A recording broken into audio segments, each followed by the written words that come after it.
Bonjour à tous, je me présente, mon nom est Vincent Guérard, je suis comme vous, enseignant à la formation continue, mais je fais aussi partie d'une équipe, l'équipe du bureau syndical du syndicat pour le campus de Gaspé et de Montréal avec Yves-Daniel Garnier, Isabelle Dusson-Carpentier, la présidente, et Amélie Gagné, qui est applicatrice de convention comme moi.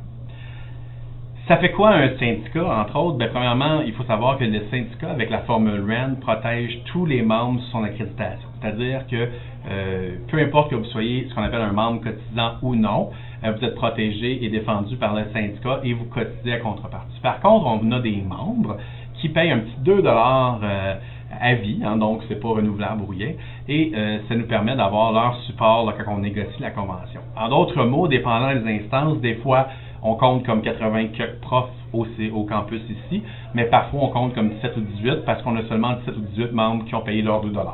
Donc, si vous voulez que ça change, n'oubliez pas de payer votre 2 $.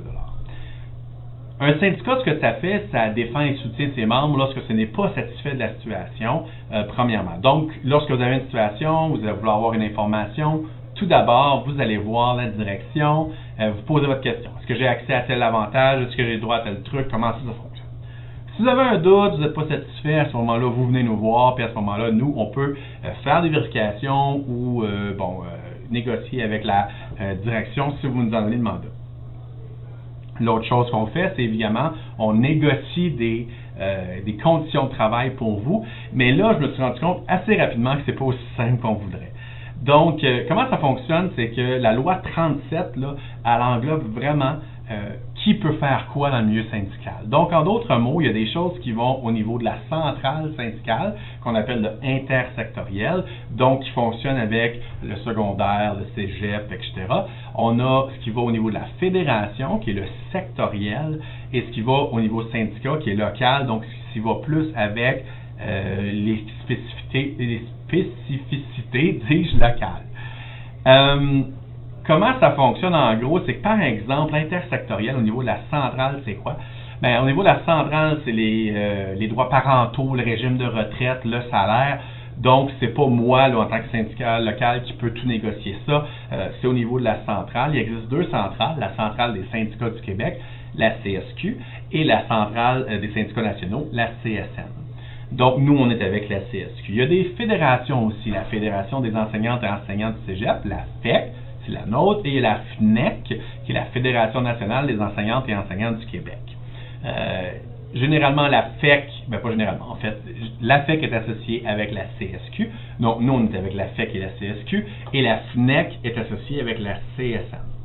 Au niveau des fédérations, c'est là qu'on va négocier, par exemple, les conditions de travail, là, 700 heures, ce qui fait partie de notre tâche ou non.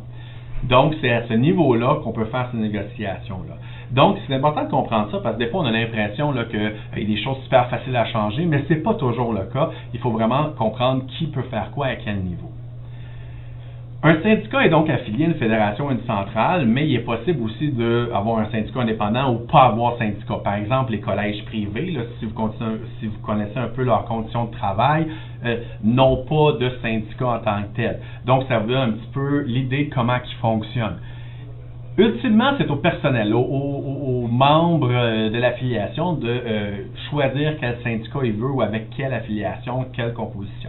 D'ailleurs, c'est pourquoi ma prochaine vidéo va parler du fonctionnement du campus de Montréal, dans le campus satellite, comment on fonctionne avec le syndicat à Gaspé, avec le campus de Gaspé, et c'est quoi les impacts d'avoir un syndicat affilié à une centrale ou non, ou un syndicat indépendant, ou ne pas être affilié, ou les impacts d'être avec le syndicat de Gaspé ou d'avoir notre propre syndicat. On a plusieurs choix à faire, dans le fond, dans les prochains mois ensemble. Il y aura aussi une troisième vidéo, une vidéo subséquente importante, où ce que là, on vous expliquera c'est quoi vos droits principaux en tant qu'enseignant, parce que vous avez plusieurs droits malgré tout. Par exemple, l'autonomie professionnelle, qui vous donne un contrôle important au niveau de la manière d'enseigner les choses, ce qui vous est demandé, le contenu de vos examens ou des choses comme ça. Donc, c'est important de comprendre aussi là, où sont vos droits et ce que vous pouvez faire ou non là, de votre côté. Donc, je vous remercie de votre écoute pendant ces petites 5 minutes. N'oubliez pas que s'il y a quoi que ce soit, Yves Daniel, Isabelle, Amélie ou moi, on peut vous aider. Les coordonnées sont au bas ici. Et on fait tous le même travail. Même j'étais à Montréal, je peux aider les gens de Gaspé. Gaspé peut aider Montréal. On est tous une équipe ensemble. Donc, contactez aux numéros généraux ou au courriel. Et puis, la personne disponible va pouvoir vous aider avec plaisir. On est là pour ça. Et n'hésitez jamais à venir nous voir. Je vous souhaite une bonne journée.